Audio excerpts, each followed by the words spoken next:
sini saya ingin berdiskusi tentang kegiatan P5 yang sudah berlangsung di sekolah kita. Nah, itu tujuannya karena ada terkait program yang ingin saya jalankan.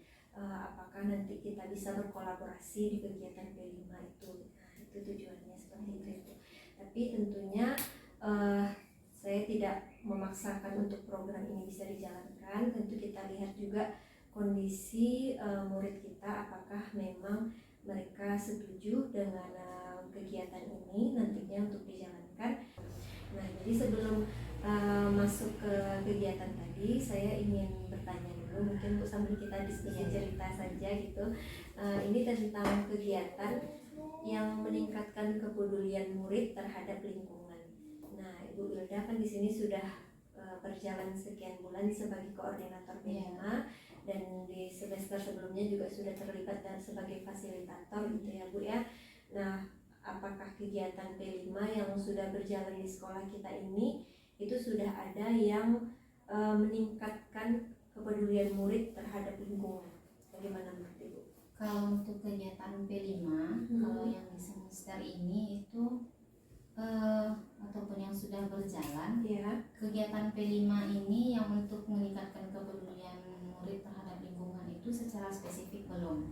Nah, kemudian untuk kemampuan bergotong royong berarti seputar kegiatan gotong royong di sekolah saja ya.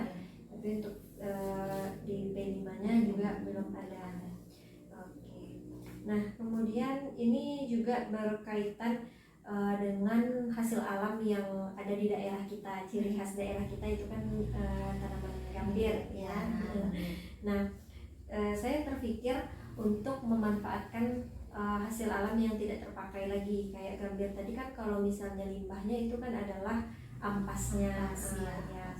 Mungkin Bu Wilda pernah mendengar pengolahan ampas daun gambir ini untuk apa gitu, bisa kita manfaatkan untuk ini. Pengolahan ampasnya karena dia ini bersifat organik ya. Iya, mungkin bisa kita jadikan sebagai pupuk. Nah, jadi ide saya itu kita mengajak anak-anak ini untuk mengolah ampas daun gambir di sini karena memang di sini kan sudah memang itu banyak sekali ya. Kemudian kemarin itu ada juga mendengar cerita-cerita warga di sini kalau ternyata rumah kempan itu sekarang sudah ada yang membuat di rumah.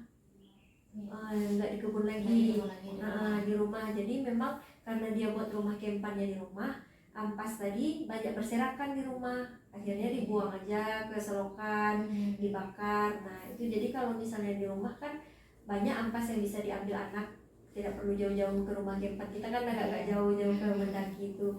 Nah jadi kita manfaatkan ampas ini untuk dibuat jadi pupuk, anak membuat pupuk sehingga nanti pupuknya bisa kita manfaatkan untuk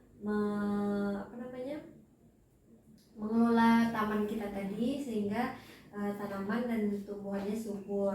Bagaimana kira-kira ide saya tadi kalau kita masukkan kegiatan ini, pengolahan ampas tadi ke kegiatan P5 dengan target kita itu untuk meningkatkan kepedulian murid dan kemampuan bergotong royongnya. Nah, bagaimana kira-kira? Sebelumnya saya ucapkan terima kasih ya Bu Claudia sudah memberikan ini suatu ide.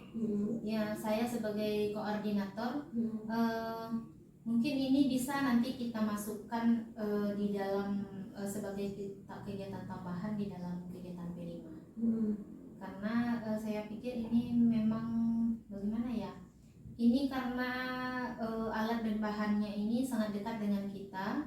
Terus kalau misalnya nanti kita ambil ampas-ampas itu karena sudah berupa limbah, bisa juga itu nanti selain nanti hasilnya bermanfaat bagi kita, dalam prosesnya itu juga dapat juga sebenarnya sudah menimbulkan kepedulian murid kita terhadap lingkungan karena limbah-limbah itu tidak lagi berserakan di lingkungan rumah maupun di lingkungan masyarakat. Ya, imbasnya juga nanti harapannya anak-anak itu walaupun kita dapat produknya, pupuknya untuk sekolah, harapannya tentu anak-anak ini nanti dia juga bisa membagikan ilmunya ke ke masyarakat sekitar. Jadi nanti kalau misalnya memang hasil yang diperoleh pupuknya itu bisa bagus untuk tanaman secara keseluruhan, tentu masyarakat juga bisa memproduksi pupuk dari daerah kita ini. Saya kira itu saja dulu untuk yang buat pertanyaan utama ini. Berarti kita sudah sepakat untuk kegiatan ini. Nanti untuk kegiatan Gali Mimpi kita akan lihat siapa-siapa saja aktor-aktor atau orang-orang yang akan terlibat dalam kegiatan ini. Saya kira itu saja Bu Birda. Terima kasih waktu yang sudah diberikan. Sama-sama. Kita bertemu lagi di sesi selanjutnya.